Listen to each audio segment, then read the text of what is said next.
The cyberspace is home to billions of people and is the right platform you need to grow your business. The Center for Innovation and Technology is offering you a golden opportunity to speak directly to your market at an affordable price. We also offer media training workshops, live streaming, documentary production, and events management. Get in touch with us today on the following numbers: +263 867 711 0290 or 0718 100 235. Don't forget to subscribe to our social media platforms. Like our Facebook page, Center for Innovation and Technology. Follow us on Twitter @SiteZW. And you can also check out our website, www.site.org.zw. You can also visit our offices at 45 Moffat Avenue, Hillside, Bulawayo. Take advantage of this opportunity to expand your business.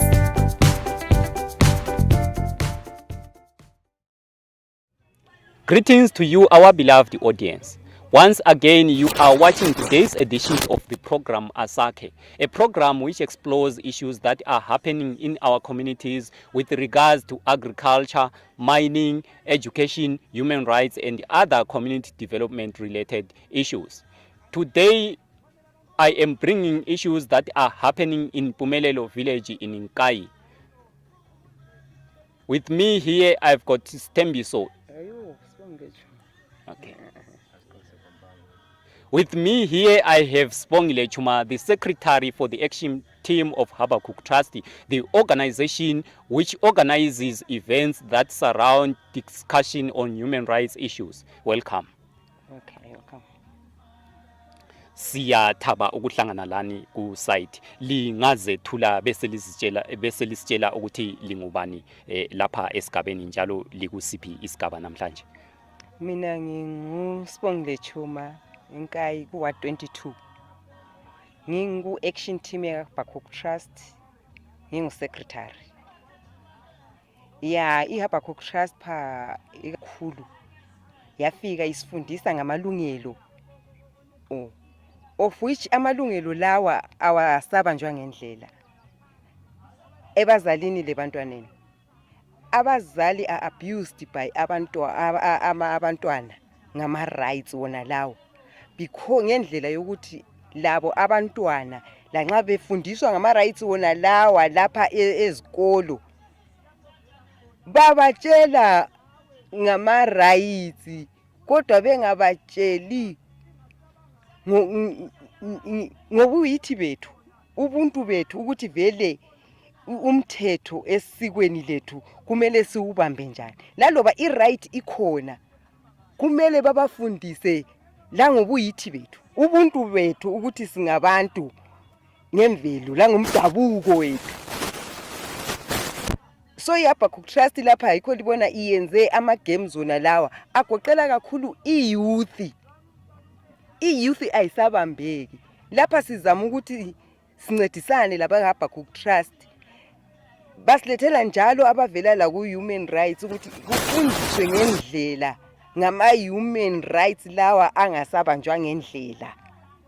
Abantwana basuke bakubambela phezulu.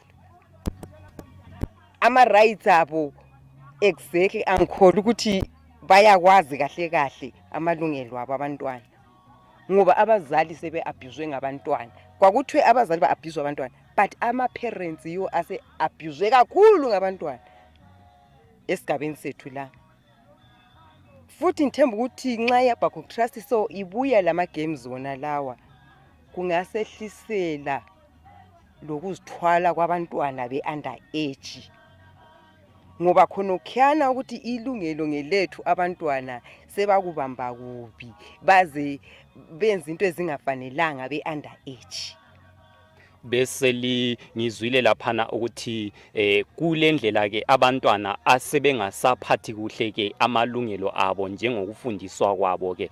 Bese bengifisa ukubana lichasisele ababukeli balolu hlelo ukuthi yiwapi ke amanye amalungelo angathi akasaphathwa kahle ngabantwana osokudale ukuthi kuhlukuluzeke abazali kumele ukuthi ngaba yahlonitshwa.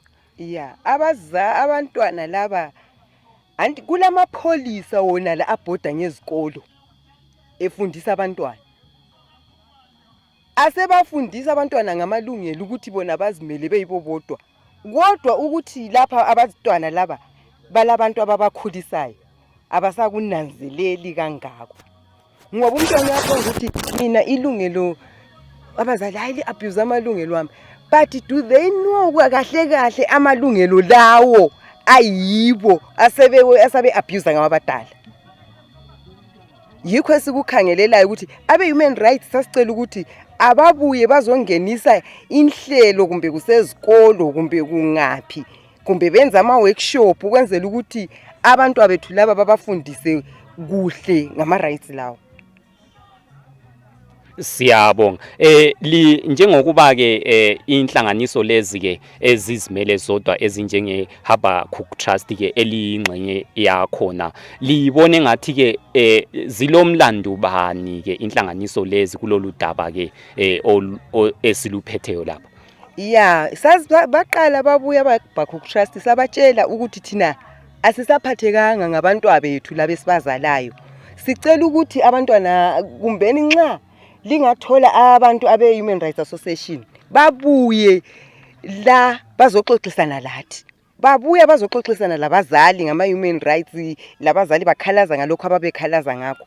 But okwasala kulokho kungumlando waBakidzanani Trust ukuthi bacele abe Human Rights Association bahambe ezikolo befundise abantwana indlela yamalungelo aqondileyo, hathi lokho asebelahle ubuyibo babo. Sebelahla ubuntu babo abantwana. Mhlawumbe bese lichiya ke umlayezo bani eliuchiyela inhlanganiso ezizimele zodwa izigaba nje jikelele ama communities kunye labo abasakhula. Yeah, mina umhlanganiso ezingasincedisa engingakhalaza ngakho kunenge esigabeni. Bengicela ukuthi kule inhlanganiso leyi ngiyayizwa layo ukuthiwa yiSwetni and inhlanganiso leyana layo ayibuye izodlala irole yayo esigabeni sethu la. Ngoba udaba vele olwalumqoka khonapho size sikhulume ngabantwana kwakumama amalungelo abomama lamalungelo abantwana.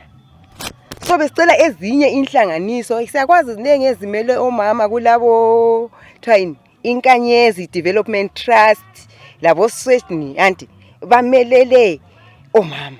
Lazo besicela ukuthi zingangena azibuye lapha esigabeni sikhona thina omama esimelele owesifazana bengesabeli ikhatshana. Futhi nxa owesifazana laye eselelungelo lakhe eliqondileyo uyabe esekwazi ukufundisa abantwana laba esibazalayo amalungelo aqondileyo. Lithinte kakhulu ke laphana ke kumlayezo lo ngamalungelo abo mama. Lingasithi fahla yini ababukeli balolu hlelo ukuthi kanti amalungelo abo mama angathi akaphathwa kuhle lapha yiwapi njalo akaphathwa kuhle ngaluphi uhlobo njalo lifisa ukuthi aphathwa njani? Yes, nxa ngithi ngiyananzelela mina njengomama sile sigaba sethu lapha kulo umdlisa ngithi yi-committee yabo baba liya.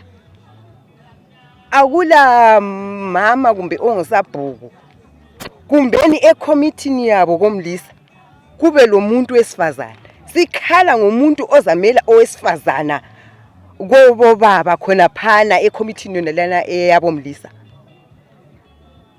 Ukuze laye owesifazana azibone ukuthi ukhona akalahlwanga. Kumbe noma ngaphi izikhundlu uyathola ukuthi uchair ngubaba owesilisa. Thina sifakwa ngaphansi ngapha. Why lathi abasiphakamise singene phezulu? Lathi singabantu. Salifuna ilungelo lethu lathi. Asibonakale lathi esigabeni ukuthi singabantu. Hayi siyabonga. Hayi, thank you. Siyalamukela kuhlelo lwanamuhla, uhlelo olukhangele ikakhulu ngokuphatheka kwabasakhulayo ke endabeni zokuthuthukisa ke izigaba njalo lobudlelwano babasakhulayo ke labadala lapha ezigabeni ezitshiyatshiyeneyo. Siyamamukela ubaba, sicela ke libingelele abalaleli lizethule ukuba lingubani njalo bese sethula lokuthi livela kusiphi isigaba.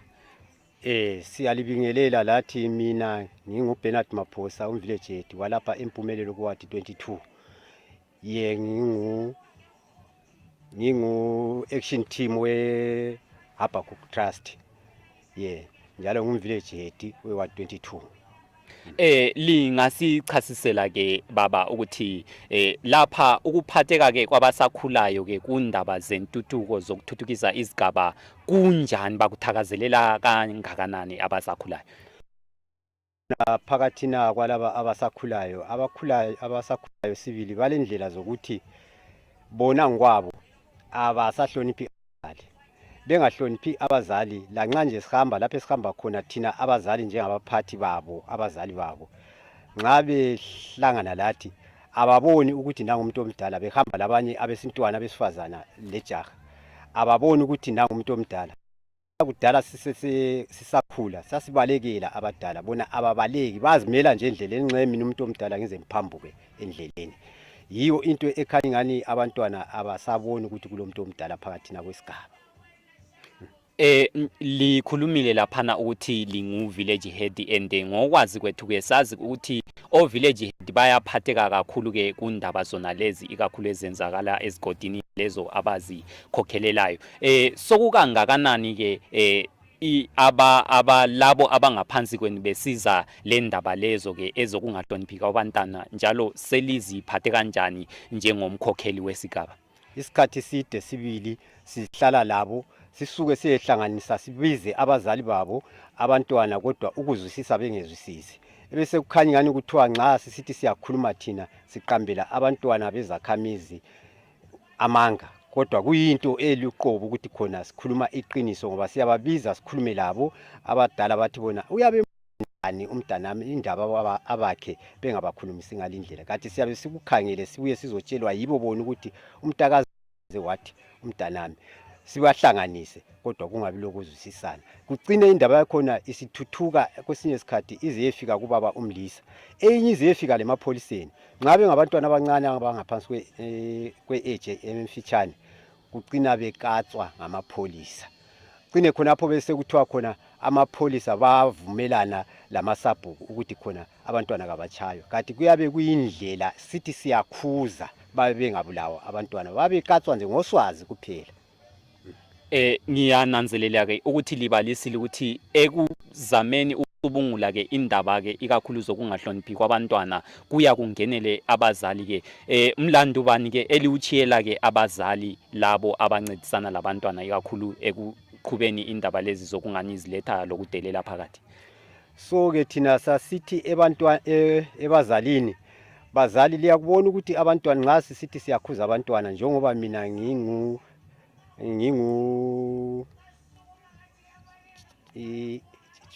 Child Protection Committee njalo futhi abantwana benjani bengahloniphi, ngoba babanika amanye amazwi angayisiwo, kanti ke kuyabe kungayisiwo leyo ndlela. Thina siyabe sizama ukwehlukanisa ukuthi abantwana kube lenhlonipho phakathi kwesigaba, bese kuthiwa thina siyaphambanisa ngokwenza izinto ezinjalo, bese sikwethula ke phambili. Lingathini ke ngosizo eliluthola emapholiseni ikakhulu malungana lokuqhutshwa ke kwendaba ke zamalungelo abantwana?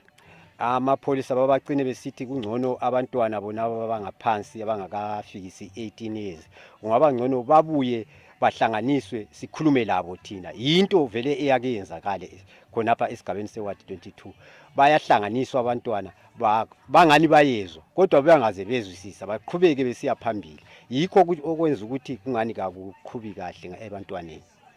Lingathini ke ngosizo eliluthola kunhlanganiso ezizimele zodwa njengalezi ezibalisa oHabakkuk Trust labo Zimbabwe Human Rights Commission lezinye ezinjalo? iHabakkuk Trust isizamile sibili layo kodwa asazi ukuthi okwakhathi sikuza kanjani ngoba ike yahlangana lezakhamizi zonke phakathina kwadi 22 bazama ukuthi khona bazise labazali layo intanga ikhonapho.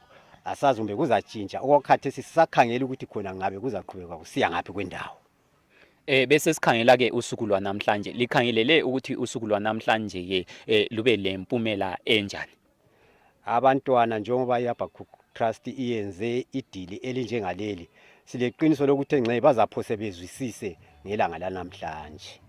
Siyabonga. Mhlawumbe kungaba lomunye nje umlayezo elingawuchiya esigabeni khona lapha la kwabanye nje khona lapha kubabukeli baleyi iprogram namhlanje? Hayi kuqondile, sizazama ukuthi sikhulume ngakho. Siyabonga. Siyalamukela kuhlelo, lingabingelela ababukeli balolu hlelo njalo bese lizethula lizitsho ukuthi lingubani njalo liyini kulesi sigaba? Ngiyabonga. Ngihlonipha ke ukuzuza ileli thuba lokuthi kube lodaba esifanele siluhlele oluzasisiza kusasa. Mina yimi Matthew Malaba, yimi ukhansela kaWadi 22. Njalo ke yimi ngihambahambayo ngihlanganisa abonke abezigaba sixoxisana lapho kungani kulomonakala khona ngiyafika. Bese sikhangela ke udaba olungani luvamile ke udaba lokuziphatha kwabantwana njengokhansela ke waleyi iwadi ke lingathini ngalo lolu daba? Udaba lwabantwana luyadanisa kakhulu, kodwa ke mbese nanzelela ukuthi insuku zanamhla lezi zona ngikwazo kusuka imfundo yandile kakhulu. Njalo ke nxa abantwana befunda abakubambisisi kahle lokho kuyizinto. Ebese kukhangela sibili besifanele ukuthi ngabantwana laba bazuza into ezinjengalokho njengoba khathesi sile Habakkuk Trust iyasincedisa ukuzama ukusilethela izifundo kakhulu labantwana, kodwa ke ngibona ukuthi kusasilele kancane ebantwaneni ukuthi bathole lolu hlelo lubangene ngendlela eqondileyo. Sikhangele ke usuku lwanamhlanje ke lolu lapho kwenziwa khona idili ke lokuhlanganisa abasakhulayo, libone ngathi belikhangelela ukuthi kube lempumela bani kulolu suku? Ngithemba limpumela namhla izasisiza kakhulu xa uthi yakhangela okuza kwenziwa lapha aluba kuthiwa kuya ngokuthi lami ngingaba lengqondo engingaziphose ebantwaneni. Abantwana bebefanele bafunde kakhulu. Ngithemba sike saba labe human rights sicele kakhulu ukuthi ke babe le workshop eyabantwana bebodwa, ke bafundise kakhulu ukuthi abantwana mayelana lama rights abo awatsho ukuthi akumelanga bengahloniphi. Ngoba ukuhlonipha lama rights akungani kuyachiyana kancane, kodwa kuqhakathekileyo besifisa ukuthi ngakuba le workshop phosa enjengayona le inhle kakhulu, ngoba ngiyakwazi ukuthi abantwana la bazazuza inhlelo ezinhle ezokuthi baziqoqe, ngoba nxa ngakule midlalo nje idiscipline layo iyancedisa. Bese sikhangela ke ukuthi esikhathini esiningi kuba lenhlelo ke ezigabeni, inhlelo ezichachiyeneyo ezikhangele ngokuthuthukisa isigaba okunjengama projects okulima, ama projects alokhu lalokhu yana nje okuthuthukisa izigaba. Baphatheka kanjani, lingathini ngokuphatheka kwabatsha khona lapho kulezo nhlelo, bakuthakazelela kangakanani? Abatsha bona bayakuthakazelela kodwa balutshwana.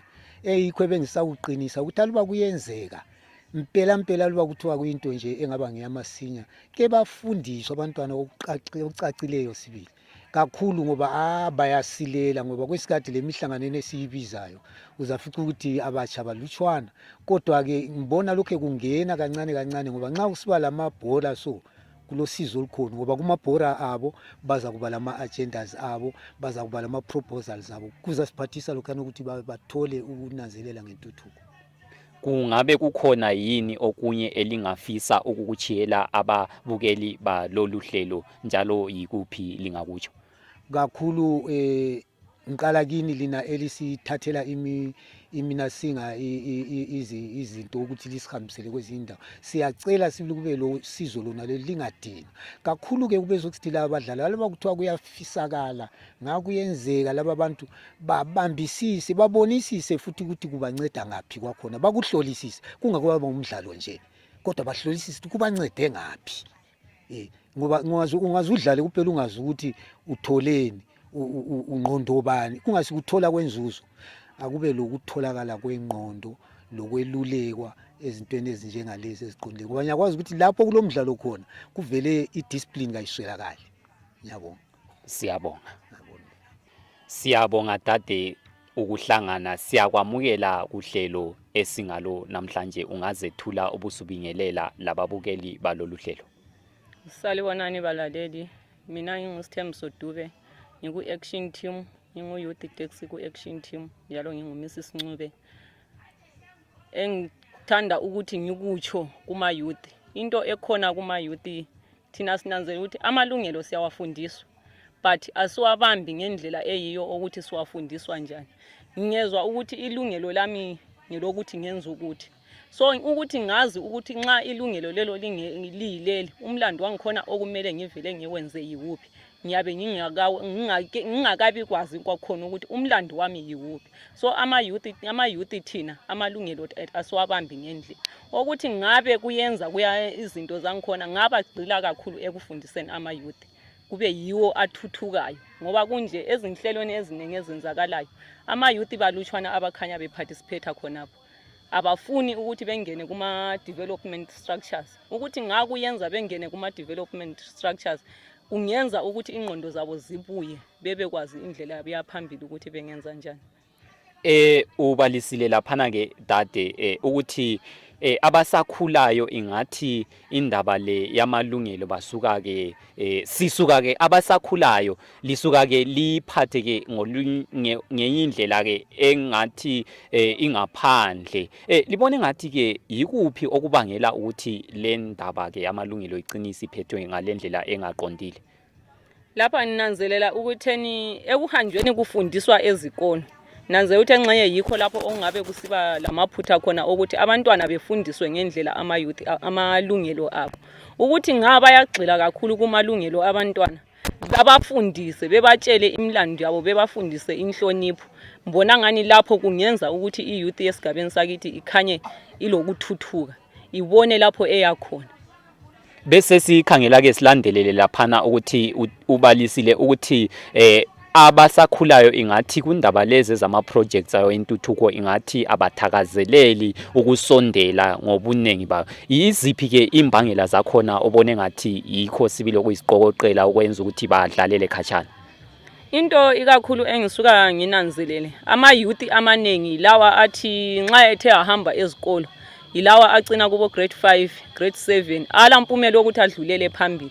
Lokho kubangelwa ukuthi abazali yibo abagcina besithi angingenelisi ukuthi umntana wami ngindlulisele phambili angila mali yokumbhadalela e-school fees. So nxa umntwana esethe wafika ethubeni ka grade 7 esezibona vele engasaphumeleli ukuthi adlule phambili usezibona yena esese stage sokuthi usekhulile usengumuntu omdala njalo kala future yakhe angayenza yena okwakho kuyabe kufika emngqondweni wakhe ukuthi ayena thutshwana njalo uzabe sehamba lama edges abe emakhulu kulaye akulanto enhle vele azavela njani amfundise yona bazabe bemfundisa khona ukunatha ukubhema ama drugs so such that kugcina kumthathela vele ubuntu bakhe kumthathela ingqondo yakhe umntwana egcina ngasayazi indlela yakhe okumele eyiyo ayilandele. Bese sikhangela ke ukuthi ukuzithwala abantwana bese sebancane lokwenda abantwana bese sebancane lolo hlupho olunjalo lubhahe kangakanani kulesi sigaba. Hayi lolo hlupho lunengi sibili kulesi sigaba abantwana bayazithwala sibili bebancane ama 16 years yiwo asevamile kakhulu. Lokho ngubona kubangelwa futhi yikho khona lokho inhlonipho esiswelakala kithi thina ama youth.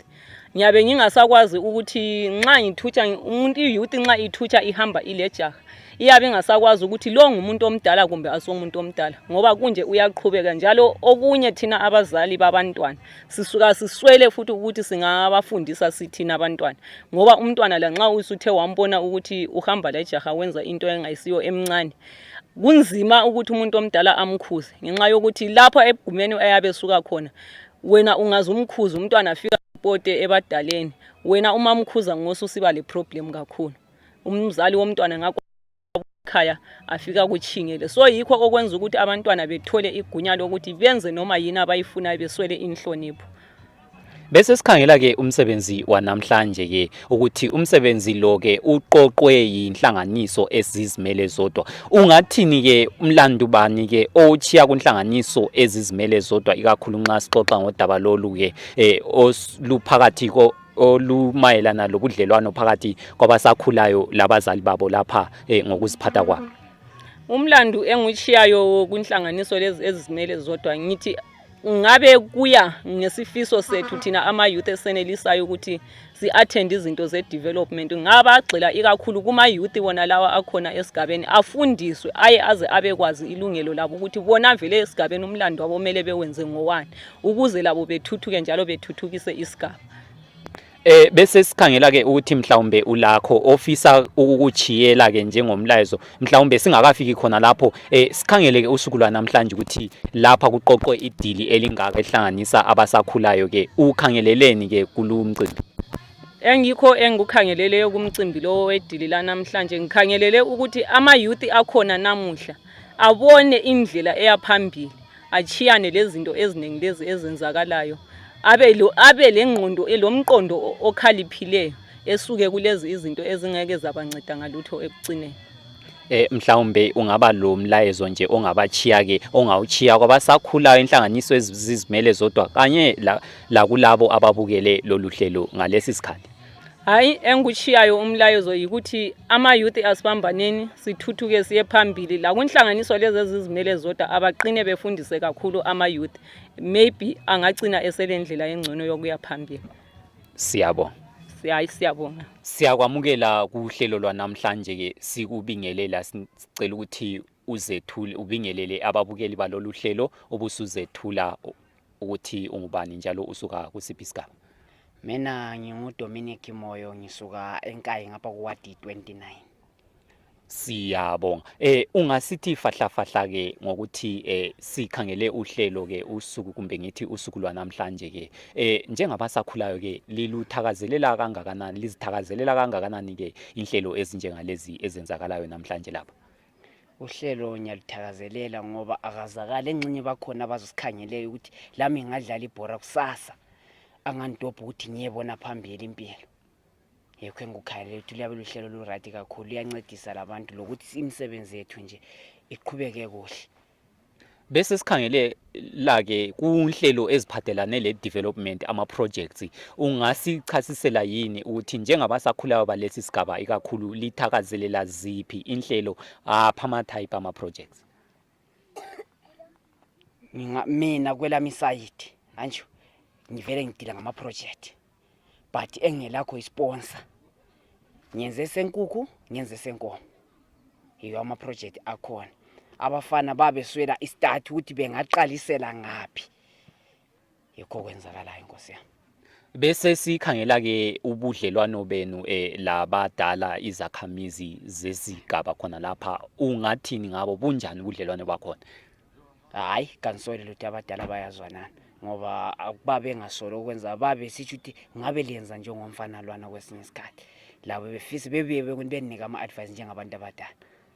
Nginanzelela ukuthi ke ungomunye ke wabasakhulayo abangathi bayathanda ke ingqubela phambili yesigaba ke okungangokuthi kukubeka esimeni sokuthi ube lawo umlayezo ke walabo abanye osowenu abakusigaba ke ungabakhuthaza ngayiphi indlela? Mina ngingathanda ukuthi bebuye bezobona ukuthi mina ngenzani okokuqala mbanika ama advice yikho okuqhakathekile. Hayi siyabonga. Hayi kuhle mntana. Yebo. Siyalamukela kuhlelo siya lingazethula libingelele lababukele lolu hlelo namhlanje. Salibonani bantu abahle salibonani sizwe elokuzalwa ngumuthusi Bashimani Ndlovu kodwa ke umuntu oyaziwa ngelomsebenzi lo lihambe kakhulu laduma kakhulu uMadlelo Sikhobokhobo. Baba Madlela siyahlangana kulinkundla namhlanje kuleli dili la namhlanje ke siyananzelela ukuthi mhlawumbe lingasitshela nje mbijana lisithi fahla ke ngemvelaphi yenu kundaba ke zomusic? Lolu hambo luqale ngaboma 1993 lapho ekukhuleni kwethu ngisayenza uform 1 eManama. Hayi sabuya until ngaze ngaye South Africa lapho engiyenga uNkulunkulu wayehlisa iID kaMadlela ke yikho lapho kubuye kwasinikeza breakthrough. Bese sikhangela ke ukuthi libone ngathi ke isiphiwo ke sokuhlabela ngathi kumusic ke singancedisa njani kunhlelo lezi ezabasakhulayo? Into ebalulekileyo ukuthi into okumele niziphe intsha yilokho abakuthandayo. Ma intsha isithi thina sithanda umculo kumele nibahehe nibadonse ngomculo. So kuthiwe kimi akusondele nabantu bakini beNkayi ezenka bathi khona bayawuthanda umculo wakho bayawuthanda umsebenzi wakho ngoba thina sikho kumculo kuphela sikuma films as well lapho esiqale khona. So kudonswa isizwe ngalokho esikwenzayo. Sicabanga ukuthi nathi sizobajabulisa ngalokho uNkulunkulu asiphe khona. Namhlanje ke siyananzelela ukuthi silapha nje sithakazelela ke sikudili eliphathelane ikakhulu lendaba zobudlelwano ke babasakhulayo labadala besigaba njengomunye ke omculi omkhulu njalo othandwa ngabasakhulayo ke yuphi ke umlayezo kumbe yiphi inkulumo olayo kwabasakhulayo balesi sigaba? Ngihlala ngisithi mina esami isiqubulo ukuthi a dream never dies. Akekho umuntu okumele athathe isipho ayongena naso ethuneni. Kumele sivungame siphile isipho somuntu. So bebancane benjalo abakwazi ukuzithola bathola isipho sabo. Sibhoboke ekhehla njengoba nesami sabhoboka sisahamba saya phambili. Umuntu nomuntu kukhona uNkulunkulu amphathisa khona. So abakuthole khona lokho into abapassionate ngayo izipho zabo zibhoboke. Bakwazi nabo ukujabulisa isizwe. Lilesi khathe singakanani ke baba Madlela ke liphathisana lenhlanganiso ezizimele zodwa njengabo Habakkuk Trust ke ekuqhubeni inhlelo lezi ezinjengokunanzwa kwamalungelo abantu lezinye ezinjalo ezentuthuko? Hayi lokho ngabuyayo ikakhulu Habakkuk ngifuna ukuyitshayela izandla ngoba mabehlala bahlale bakukhumbule bakwazi ukuthi nawe mawudlulisa lokho uNkulunkulu akuphe khona bakunambithise khonokho nami ngikwazi ukunambithisa labo engihamba nabo kusuka kube ngcono. So lokho saqalayo lokho ngabuyayo from South Africa I think 2017 kuze kube namhlanje 2018 sesiya ku 2019 hayi bayasisiza nathi sibasize ngalokho uJehova siphe khona. Bayakhalaza ke abadala bezigaba lapha bakhala ikakhulu ngokuziphatha ke kwabasakhulayo ke ukuthi esikhatini esiningi indaba le yamalungelo ke abasakhulayo bagcina sebekuphatha ngendlela enxele ke njengomunye womculi ke ikakhulu ongathi ekhona alalelwe kakhulu ngabasakhulayo ke kuyini ke ongabaxwayisa ngakho abasakhulayo kakhulu balesi sigaba nje labanye ababukele lolu hlelo? Into ebalulekileyo wonke umuntu osakhulayo inhlonipho. As long as ungakafiki kwelinye ibanga kuzikhona izinto ongazaziyo kodwa laba abaphambi kwakho bayakwazi lokho wena ongakwaziyo. So kubalulekile ukulalela nokuhlonipha. Amalungelo vele kumele umuntu nomuntu alwele ilungelo lakhe ku right. But ngicabanga ukuthi intsha nayo kumele iyazi indawo yayo ukuthi yabona abantu abadala kumele behlale belalelwa ngaso sonke isikhathi. Thina sakhula kuthiwa umuntu omdala akazabe wrong. Of course bakhona abantu abadala lawe ubone ukuthi umuntu omdala lapha but now uyasefa uthathe lokho kuthathayo na ubone ukuthi lokho kuza ngakho kuzangisa phambili. Lokho ongathi akuhambisana nakho hayi uyasondisela eceleni kodwa ngenhlonipho khehle lidala. So elami ngilichoyo ukuthi intsha ayihloniphe ilalela abantu abadala basidonse basise phambili ngeke basilahlekise.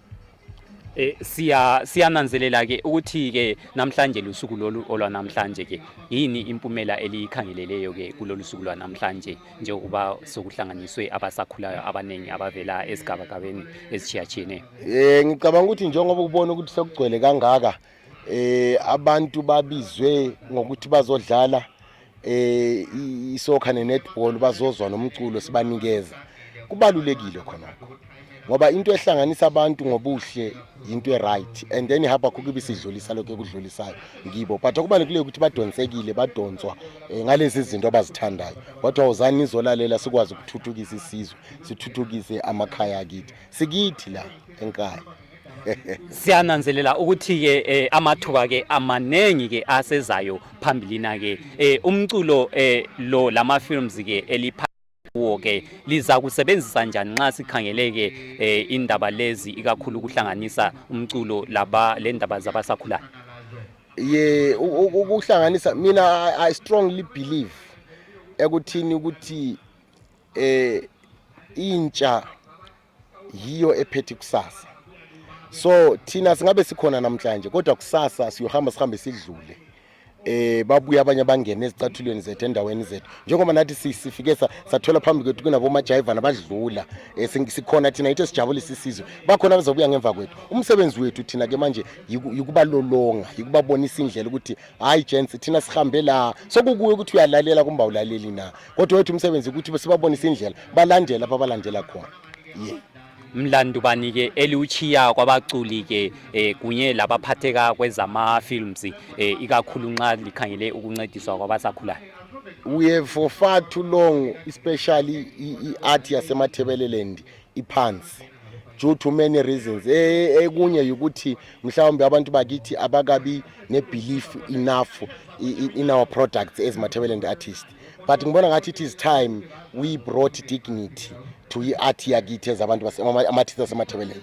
Nathi singama-artists amathebeleland we are challenged ukuthi siyenze into ezicacayo hayi ukwenza sibe sesithi ebantwini sisupporteni singayenzi into ezizwayo. So umlando engifuna ukuthi siuchiye from kithi ngapha ukuthi we do what will talk to people, what will appeal to people. It makes no sense ukuthi wenze and then into engacaciyo and then ukhale kusasa ukuthi hayi abantu bakithi abasupport. Asenzeni izinto sithi sibasola abantu bakithi sibatshengisa ukuthi nayo yimsebenzi njengoba jiva namhlanje ukuthi nakho namhlanje ingoma zami nisazitshaya niyakhala nithi angibuya angibuyi ngoba ngizange nangiqakezela izandla enough azange nangisupporta enough.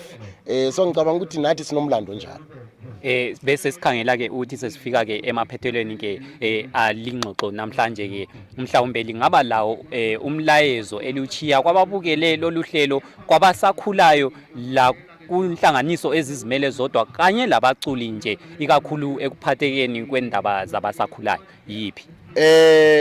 Nginesilonda khehle lidala inkinga vele unganginikeza iplatform nje sokusithi ngibhoboke. Nginesilonda ngaphakathi kwenhliziyo yami ukuthi esikhathini esiningi mangifika la ezindaweni eziningi uthola kudominate iart yase South Africa more than eyakithi. Banomlando ke intsha ukuthi bakulungise lokho nanoma nathi sizama ukukulungisa ngoba we can't be consumers of izinto zabanye abantu kuphela bona bengakonsume zethu akube so khehla uyangithola abaconsume nathi siconsume zabo hayi ukuthi kube one way sihlale thina sisithatho kwabo kuphela sisithatho kwabo sikubeka phezulu kodwa kwethu singakuphakamisa. Intsha ayivuke ilwele indawo yayo ngoba if asilwele indaba bazobuya abafana base South Africa bazoyithatha as always babuya bathatha indawo yethu bathatha ngokwethu iqiniso lokho.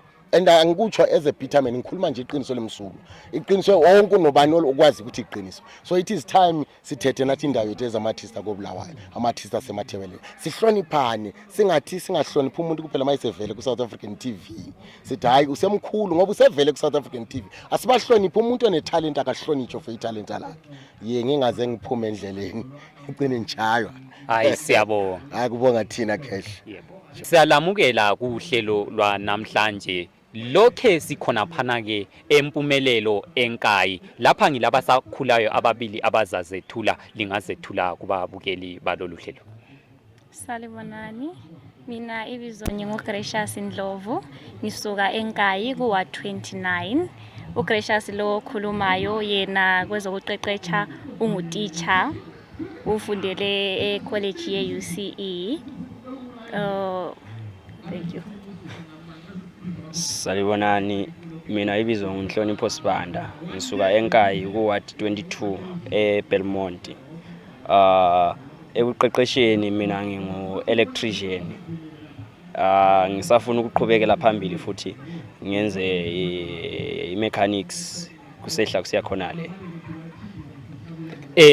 bese siyabonga ke kulaba ababukele lolu hlelo namhlanje. Siyaqhubeka sibuza abasakhulayo, sixoxa labasakhulayo laba esibathola lapha kulesi sigaba namhlanje.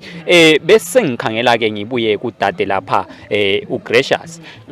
Lisekeleke kangakanani ezigabeni elisuka kizo ke njengabasakhulayo, ikakhulu nxa lithi liphatheke entweni zokuzithuthukisa njengabasakhulayo? Esigabeni esisuka kiso ngingathi okwakathesi abadala sebengani sebeqalisile ukuthi basisekele thina yithi abantu abatsha. Ngathi esiqala ukuthi sibabonise ukuthi thina siyafisa ukuthi sisebenze lapha. Sike saba lemhlangano edlulileyo sakhuluma labadala, sabatshela ama challenges esilawo, sabatshela lokuthi ama challenges lawa angasolve kanjani. So abadala basebesincedisa ukuthi bazasebenza kanye lathi. So kathesi ngikhuluma nje singakhanyela endaweni yethu yeNkayi, balutshwane abantwana abazalwe eNkayi abaqhatshwe khona lapha eNkayi. Nxa kubuya abantu abavelela kwezinye indawo khatshana le. So khathesi thina singabantu abatsha esimelela beyabakhukho. So sithe eNkayi singcono tshele abadala ukuthi lathi silesifiso sokuthi basiqhatshe. So khathesi into esiyenzayo ukuthi sicompile a list eyabantu bonke ama youth wonke aweNkayi, then siwahambise ema-ofisini aphezulu ukuthi nxa beqalisa nje ukuqhatsha baqale bakhanyele ukuthi endaweni yabo yaseNkayi kulabantu abalama qualifications achiyeneyo abangabasebenzisa khona beNkayi ukuthi sithi develop indawo yethu yeNkayi. Thank you. So far thina okukhona sibe sivele relaxile thina njengama youth, kodwa so far sesivukile. Siyababona abadala bayasixhasa lapha laphana, kodwa abaningi kabakakuzwisisi, kabakakunanzeleli futhi njalo. Kodwa ke sibonga ukuthi bakhona ababili abathathu abakunanzelelayo, bonke kukhanya ngani sebekubona okuyinto kwakhona. Thank you. Siyananzelela laphana udade ubalisile ukuthi sebecompilile bakuhlelo lokucompile ke amabizo alabo abalama qualifications achiyeneyo. Ungathini ke ngosekelo eliluthola ikakhulu kuma office kahulumende nxa liqhuba lolu hlelo? Kahle kathesi asikawahambisa amabizo akhona, kodwa sisaku process yokuthi sicompile, sazama indlela zokuthi sihlangane labantu abatsha abewardini yethu thina sisuka kwa 29. So sazama ukuthi sihlangane labantu abatsha sicompile list. Kathesi sesithole amabizo nje amalutshwane lokhe beqhubeka bewaletha. So besikhanyelela ukuthi by next year sihambisa amabizo lawana, umnyaka uqalisa amabizo lawana ahambe ema-ofisini, sibone ukuthi basincedisa kanjani. Ngizathi ukuxoxa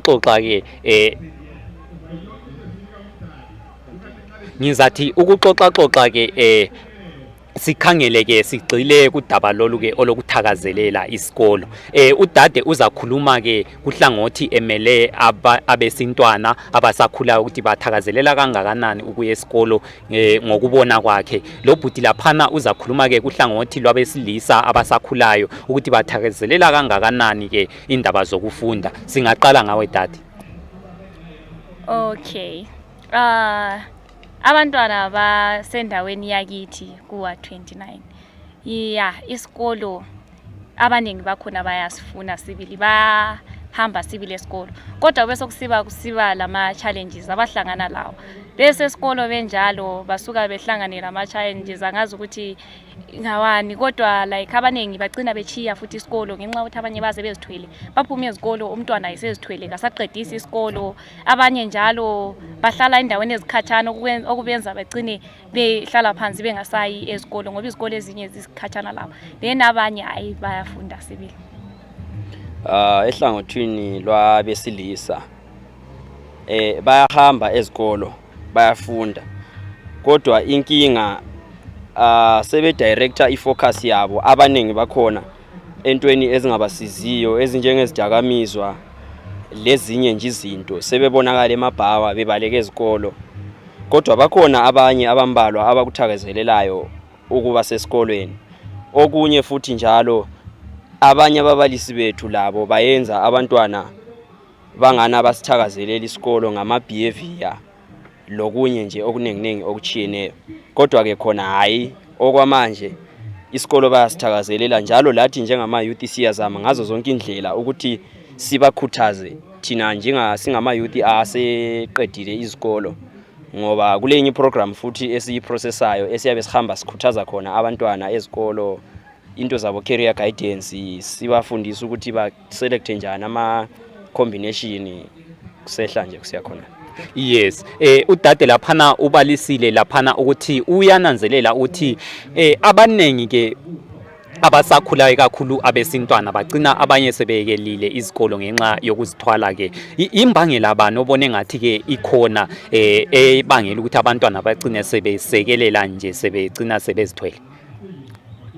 Okunyenye ngathi kusukela emakhaya abanye abantwana ngingathi kabaphiwe izinto ezaneleyo, so nxa esefika ngalesikolo esehlangana labanye abanye belezinto zabo, abanye babele mali landani, ngathi peer pressure yiyo eyenza abantwana kube njalo. Uyabe sebona omunye kumbe batshelana ukuthi thina asenzeni, so abantu bakhombe kulabantu abadala abasebenzayo. Ngathi iningi labantu abayibo abathwalisa abantwana vele ngabantu abangani bayasebenza, abantu abangani balezi mali zabo. Nganenzelela ontanga babo hayi akusibo abayibo abayenza bazithwale, kodwa bayenziwa ngabantu abasebenzayo.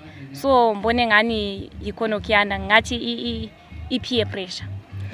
Bese sikhangela ke ubhuti laphana ubalisile ukuthi yena kulabanye ke ababa involved kuzidakamizwa ke laphana.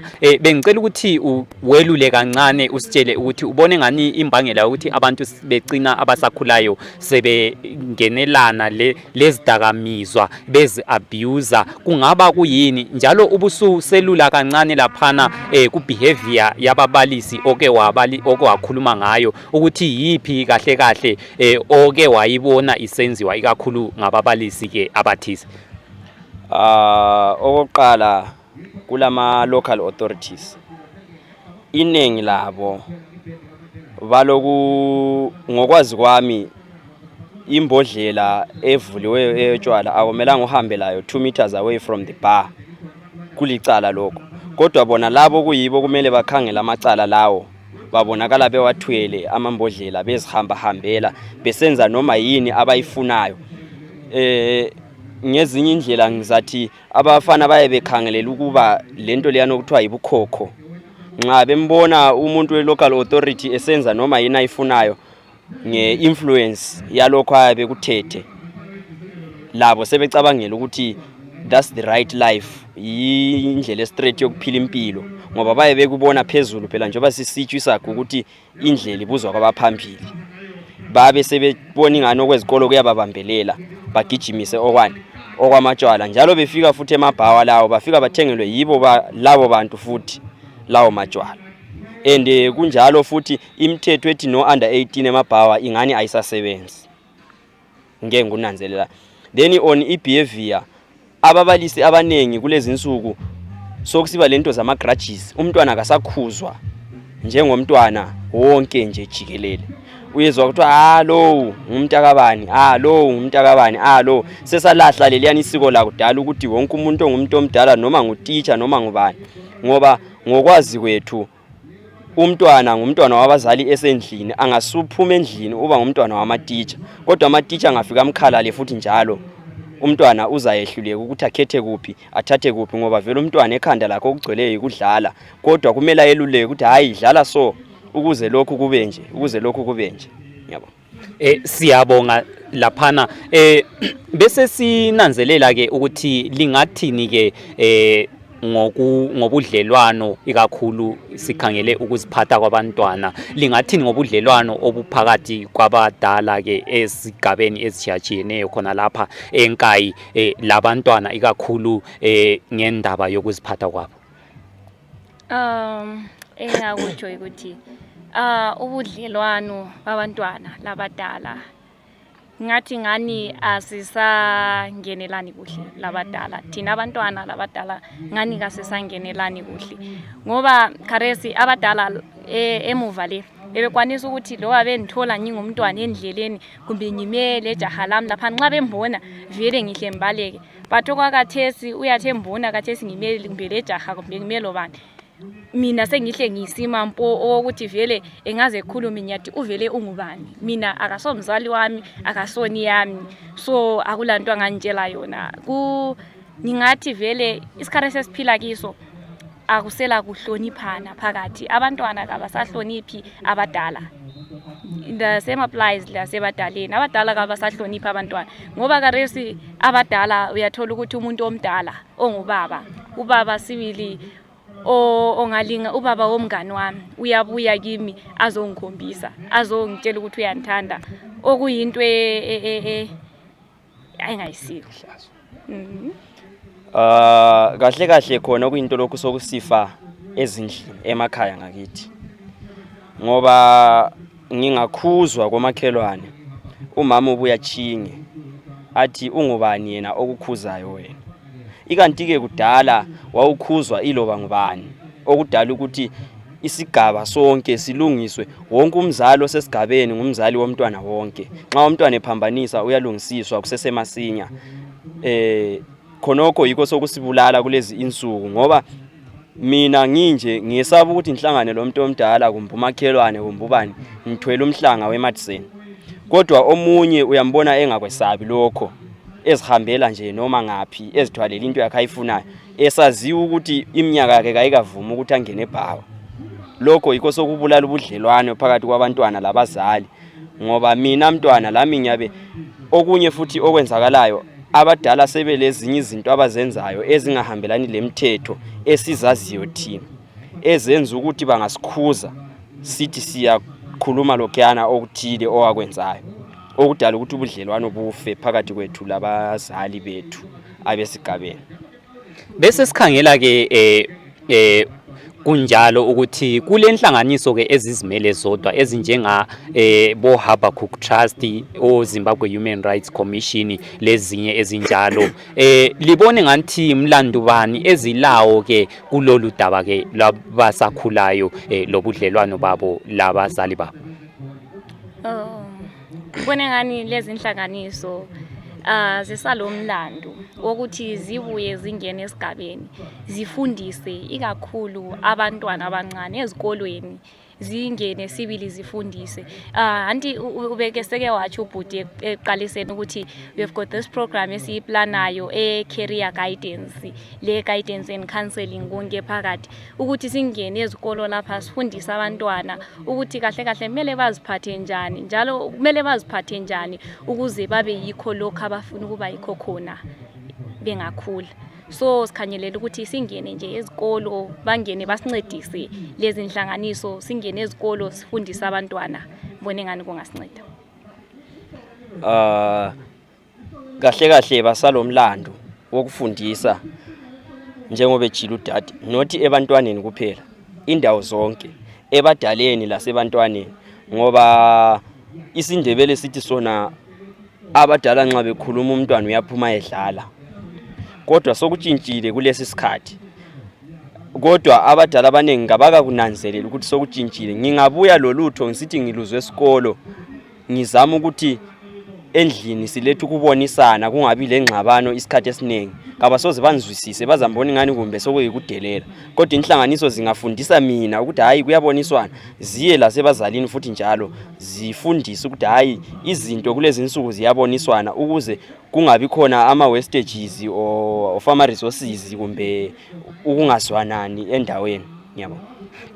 Njengokuxoxa kwethu ke lapha siqalileyo siyananzelela sonke ke ukuthi sokungathi sokulenkinga ke ebudlelwaneni babasakhulayo ke labazali babo ke umlando bani imlayezo bani ke ouchiya ke kwabanye ke babasakhulayo ekulungisisweni kwalolu daba siqale ngawe dadi. Okay right ngani right umlayezo enguchiya ebantwini abasakhulayo kubontanga bami ukuthi ontanga bami kasihlonipheni abadala siyenze khona kukhana kwakusenziwe emuva le kudala thina singakutshintshi siqhubeke silokhe sihlonipha abadala mbone nganthiwa kungatshintsha sibili senze khona abakufunayo laba abadala abasilalele ngokunjalo. Thank you. Mina mbona ngathi ngakhuluma ngokuthi umntwana akagcine ubuntwana bakhe. Asiyali abadala balokuphambanisa kodwa umuntu omdala ngumuntu omdala uyam-approacha ngendlela engathi ingconywana ebalulekileyo ezayenza ukuthi laye akuzwisise ukuthi ukhuluma ngani ngesikhiwa abakuthi advocacy. Akuliwa kuyaxoxiswana nje omunye athi ukuthi no laphana umphambanise laphana yikho ngize ngenza kwabanje lowana laye akhuluma ukukhulumayo. Mbona ngani singakubamba njalo okuyizinto lokhu esigabeni zethu izinto zingasihambela. Siyabo. Thank you. Thank you. Welcome, siyakubingelela, siyawemukela kuhlelo lwanamhlanje. Yebo njani? Mina ibizo lami nguTalent wakwaSibanda. Ngidlalela u-19 eweNkayi. So if every time ngize eBoreni ngiyabe ngikhayelela ukuthi supposed to win. No matter how hard. But ngidlala ukuthi ngiwine. Ngilana nje ngizizwa ngithokozile ngijabule kakhulu. Ukuthi sidlalile kahle kunganamsindo ongenakuxabana. Sizikholisela nje eBoreni. Ngijabulele khona ukuthi abona le track esinayo manje. Into ezasenza ukuthi every time sihlale si-serious the way sihlala singikho khona. Ngoba mangikhumbula kahle umdlalo wonke esasuke sawenza umnyaka usifike ekugcineni. Angikhumbula ukuthi khona eminye seke sawuluza. Cabanga ukuthi yonke nje siwinile kuzokufike yanamhla lo ugcina komnyaka siwinile kunjalo. Jabule ngithokoze kakhulu. Bese sinanzelela ke ukuthi njengomunye ke wabasakhulayo namhlanje kulolu hlelo obelusenzakala ngingathi kulomcimbi nje konke lenhlelo zakhona ufundeni namhlanje yikho. Kwanamhlanje ngifunda into eziningi kakhulu. Imfundiso esitholelana amalungelo ethu thina besimama la kwinto zabantwana nje yonke into yabona kwenzakale kahle kwanthokozisa lami ngifundile nje okunye lami sengikwazi ngigcine njani lokuzithola kwabantwana sabancane. Hayi lapho sifundile nje izizwa lami ngekahle emfundisweni esithole today. Mlayezo bani ke olawo kwabanye ke abasakhulayo ke njengawe osowena esigabeni khona lapha la kanye la kubabukeli bali program nje esingayo khathesi lapha? Hayi mina ngithi abasakhulayo if bebekhona ukuthi bezibambe la uyabona bebe ngabadala bazibambe nje bakwanisa ukuba labo 18 cabanga ukuthi 18 ngensuku zanamhlanje uwadi ukuthi umbambe but nxa unenhliziyo njengayami ungakwazi ukuthi usibambe lesani stage la ufika u18 after 18 la usungazibona ucabanga ukuthi mhlawumbe sukumkhulu but befisa ukuthi ngabo bonke abantwana nje abasakhulayo kakhulu amankazana sibe ngawo bakwazi ukuzibamba kufike that thing ukuthi bebe ngabo 18 noma beyakhona kodwa befisela ukuthi bafike u18. Hayi ngajabula kakhulu mabe ngayizwa lababukeleyo nje bonke kade bekhona apha bengifisa ukuthi labo labadala nxa bekhona labo bezama ukusincedisa ebantwaneni silabo ukuthi la kuba nawe wethu thina ukuthi la bekwazi ukuzibamba afikise khona losana nje ukuthi u18 bona u18 ngoba ngathi 21 angeze babona nisebancindezela kodwa u18 mina nginapha ngina 31 so la mabe ngaba nje ngami so ngibona bangajabula kahle impilo zabo zingahambelela ikhumbona lokhu ngingaka namhlanje na 31 kodwa umuntu never vuma ukuthi na 31. Siyananzelela njalo ukuthi uphethe i-trophy etshengisa ukubana i-team yakho le oyidlalelayo yintshantshi ke ngikuthazo bani olayo kwabasakhulayo ke nxa sikhangele indaba ze-sports indaba zebhola lezi. Indaba zebhola lezi asifuni into enzima sifuna nje ukuthi ma uze eBoreni umele bewazi ukuthi ngiye eBoreni ngiyadlala ngiyakholisa ma usiza eBoreni ungabe short temper. Ibhola ifuna umuntu ole discipline ufuna umuntu olenhliziyo yokubekezela ngoba ke umuntu ongeze eBoreni ethi uzoluza sonke sicela ukuzowina. So ngisiyaza abanye bakuthi discipline sayicela ukuthi nje ukuthi uhambele phambili kumele ube le discipline ngoba i-team uthina sidisqualify ukuthi yabona umuntu engabehave. So mina ngithi discipline nje yabona sizibumbe sibe yabona sizehlise kuzo zonke isikhathi into zonke ziyasihambela. Uthini ngomsebenzi owenziwe iHabakuk Trust namhlanje? Lapha ngijabulele lokho ukuthi ngoba namanje le khitha engigqokile le ngeHabakuk engithole le eNkayi kuqala ngijabulele kakhulu ngoba qala i-trophy bingekho kanti today kune-trophy nekhithi siyitholile hayi sijabule kakhulu siyababonga abantu beHabakuk. Siyananzelela ukuthi iHabakuk Trust ke ngenye nje yenhlanganiso ezikhuthazela amalungelo kaZulu, amalungelo abasakhulayo la wonke umuntu nje jikelele osemhlabeni oseZimbabwe ikakhulu lasendaweni zemaphandleni akulapha eZimbabwe. Uthini kwezinye inhlanganiso ke ezingaphandle kweHabakuk Trust ezikhangela amalungelo abantu? Mina inhlanganiso lezi ezinye zingalahli ithemba, yabona lazo ngazi yakhona lazo zikwazi ukuthi lazo zingene kunye yabona ukuthi singathi iHabakuk yodwa but lazo yabona lazo zikwazi ukuthi sikwazi ukusekela izwe lathi sikwazi ukusizakala njalo. Siyabonga kukhona nje ungafisa ukujiyela ababukeli bali program njalo. Hayi mina ngithi ababukeli bacela ukuthi nje bakhuthaza intanga esakhulayo ukuthi bekwazi ukuzibamba kahle bafike khalela ngo-18 afuna okuningi 18 yabona intanga wamakazi angafika u-18 bona sonke singaphumelela akekho ugogo ongashona ekhaya umntanami mama ke asafika lapha ngcine washona hayi ngabe ngafika u-18 hayi ngajabula kahle. Siyabonga. Lami ngiyabonga. You are still watching your program Asakhe, and we continue to bring you the proceedings that are happening here at Mpumelelo village in Nkayi. And with me here, I have one of the team members of one of the teams that were participating here in the matches that were happening here to try and reach out to the youth, to mobilize them to participate in the daily activities that are happening in their communities. Siyawamukela mama, ungazethula ubingelele lababukele leli program. Ngiyabonga ithuba endiphiwayo igama nginamoyo ngisuka kuwa 29 Nkayi mina engamuva kwami Insangweni Football Club silokujabula lokuthokoza kakhulu ngoba sidlale kuhle saze saphumelela saze safika up to this end. Siyabonga umlimi esitholileyo up to now, siyadumisa njalo nama-presents ethu esiwatholileyo. So ngani ungakhona ukuthi yakube njalo kuze kube siphumelele kuze siyefika elinye ibanga elingaphezu kwaleli. Siyabonga njengesupporter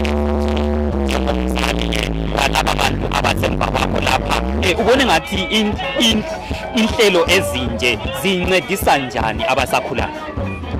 Ziyabancedisa ngokuthi bephatheke kakhulu, especially when it comes to imbuthwane enjengayena leyo, ukuthi bebekhona ukwenza ukuthi befunde okuningi, bebekwazi ukusapota one another abasakhulayo.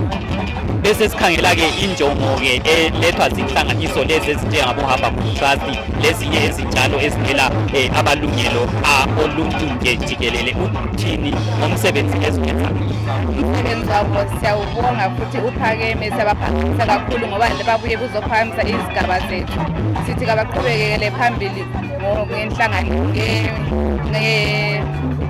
ngenhlanganiso ubusuchiya-ke umlayezo-ke kwabasakhulayo kakhulu abanjengalaba abasemva kwakho labanye nje jikelele kwezinye nje izigaba nalaba ababukelela iprogram isenzakala khathesi. Yibo abasakhulayo ngithi liqhubekele phambili, especially kuyona le imbuthano ebakhona lakubo bonke ababukele kule program ukubana ukuze bekwazi ukuphatheke kanganani ukuparticipate enhlelweni ezinjengalezi, especially ngithi abasakhulayo. Siyabonga. Hayi lathi sibonge kakhulu. Siyabonga inkosi ilenzele kahle, licontinue lisenzela lama programs, licontinue kakhulu. Siyabonga, siyadumisa, siyaliphakamisa, lingapheleli lapha, liqhubekele phambili ngomsebenzi omuhle kangaka. Siyabonga. You have been watching your lovely program Asakhe, and it has been a lovely day here at Mpumelelo village in Ward 22 in Nkayi.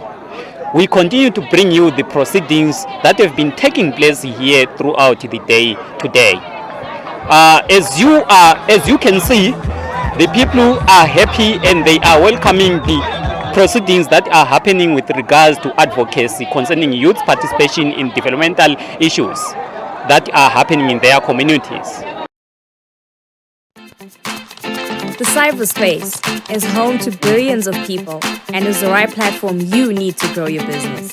The Center for Innovation and Technology is offering you a golden opportunity to speak directly to your market at an affordable price.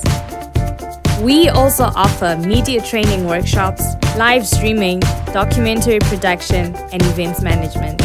Get in touch with us today on the following numbers: +263 867 711 0290 or 0718 100 235. Don't forget to subscribe to our social media platforms. Like our Facebook page, Center for Innovation and Technology. Follow us on Twitter @SiteZW. And you can also check out our website www.site.org.zw. You can also visit our offices at 45 Moffat Avenue, Hillside, Bulawayo. Take advantage of this opportunity to expand your business.